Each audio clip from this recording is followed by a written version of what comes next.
Paul Morphy's opera game.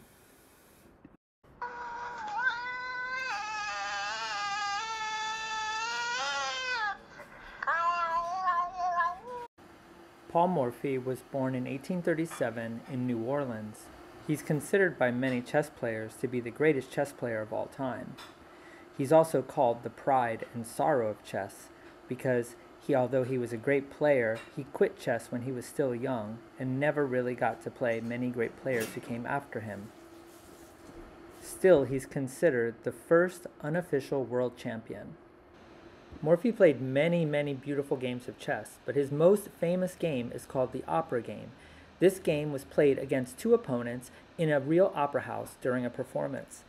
The two opponents were the Duke Karl and the Count Isoude. Both worked together to try to defeat Morphy. So let's take a look at the opera game. So Morphy is playing with the white pieces and the Count and the Duke are playing with the black pieces. Morphy begins his game with e4 and the Count and the Duke play e5.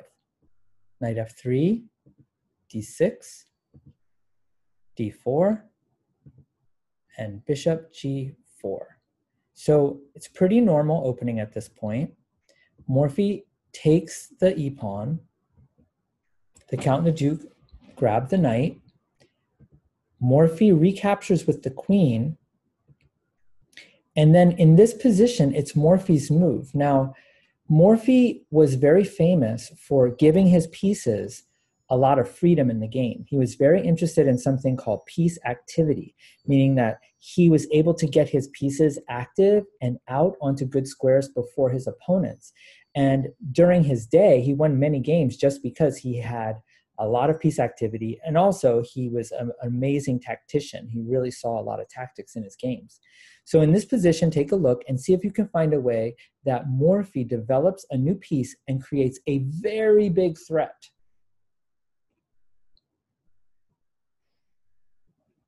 Did you see bishop c4? Does this remind you of something? It reminds me, whoops, it reminds me of the scholar's mate, which is what he's threatening.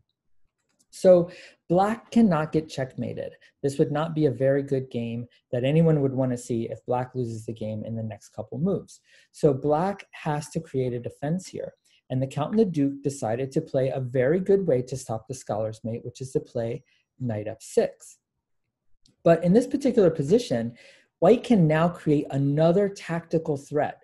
So in one of the other videos that I created, we talked about forks. So in this position, white finds a way to move the queen and create a queen fork. And I'll give you one of the pieces that's going to be threatened. The f7 pawn is going to be threatened, but also the queen is going to threaten another unprotected piece at the same time. See if you can take 5 seconds and find it.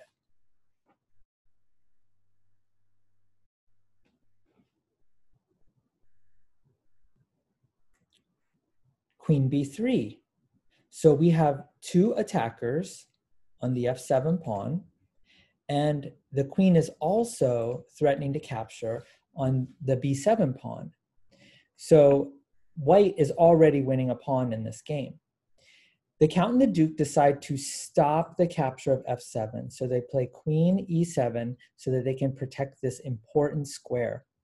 Now, Morphy could capture the b7 pawn, win a pawn, and eventually win the game. But if you remember what I said just a few moments ago, Morphy was very interested in the freedom of his chess pieces. So in this position, he finds a move that activates a new piece. He says, I don't really care about a little pawn. I want to get my pieces out so that later maybe I can have a faster way to win, a faster checkmate. So in this position, instead of capturing the pawn, he plays knight c3. Now, the Count and the Duke decide to play c6. So now we have the queen defending the b7 pawn. So they don't have to worry about their pawn being captured anymore.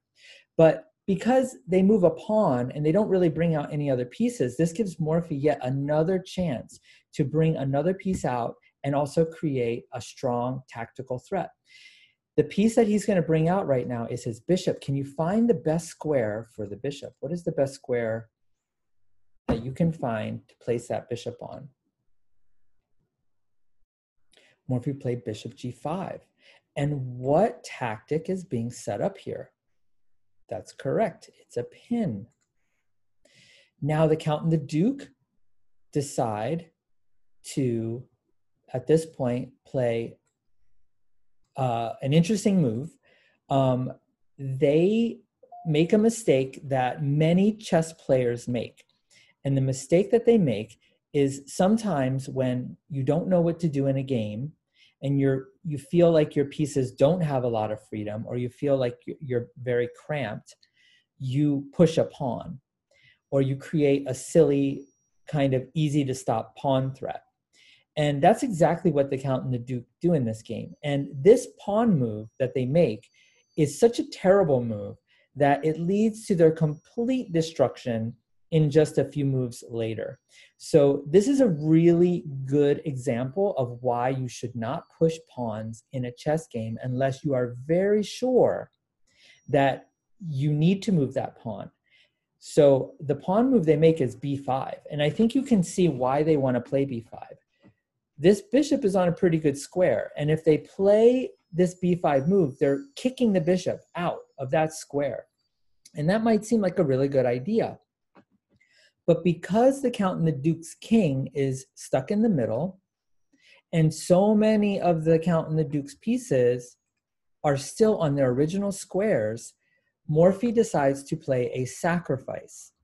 And the sacrifice that he plays, 5 seconds, see if you can find it, is knight takes b5. After c takes b5, then we have bishop takes b5 check, but there is a way for black to stop the check without having to move the king. Black plays knight b d7. Now, we have right now 2 pins. 1 pin, 2 pins. Pins are so amazing because they literally freeze your opponent's pieces and they cannot move without something terrible happening to them. But sometimes when you make a pin, you have to do a second step. You have to do something called pile on the pin. And that's when you put more pieces in a straight line with the pinned piece.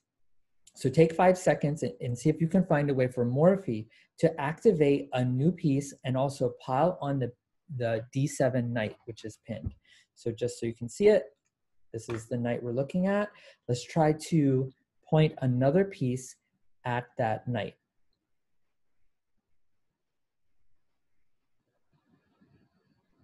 If you thought rook d1, that's a pretty good move. But Morphy takes it a step further. He castles long.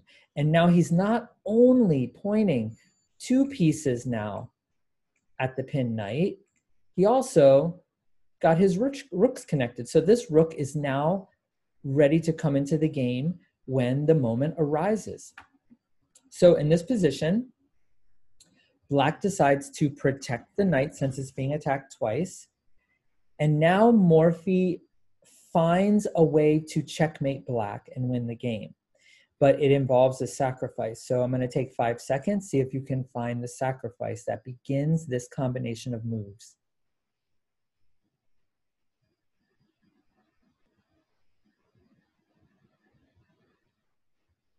Rook takes d7. Now notice that the knight on f6 cannot recapture because the queen on e7 is hanging. It'll get captured by the dark square bishop. So the rook is the only way to recapture. And now the rook is in a pin.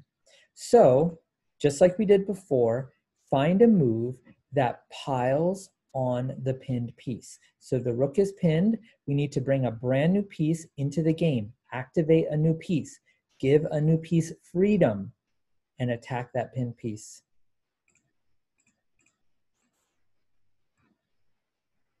Did you see rook d1? If you did, that's what Morphy played. Now, black needs to find a way to calm white down because white right now is bringing the pain, opening up a can of pain on the Count and the Duke. So right now, Black has got to do something because this is not good.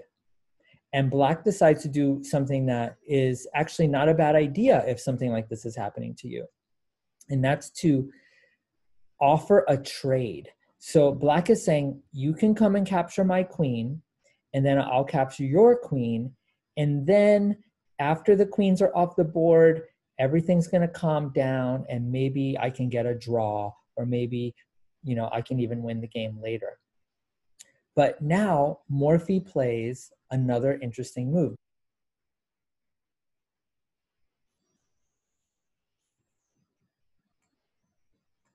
Bishop takes d7.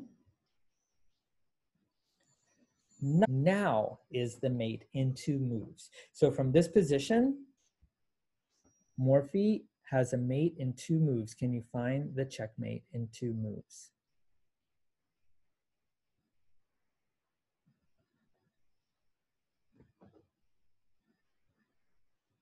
Queen b8, check, knight captures queen b8, followed by rook d8, checkmate.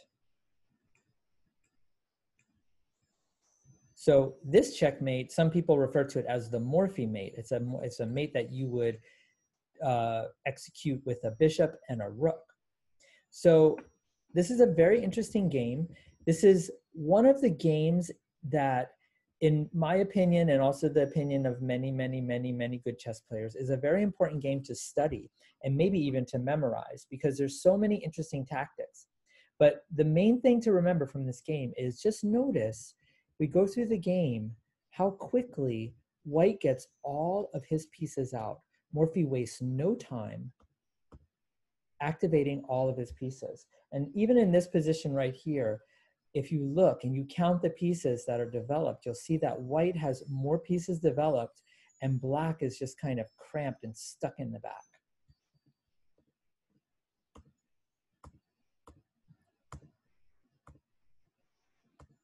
And checkmate. I hope you enjoyed the chess game. Bye.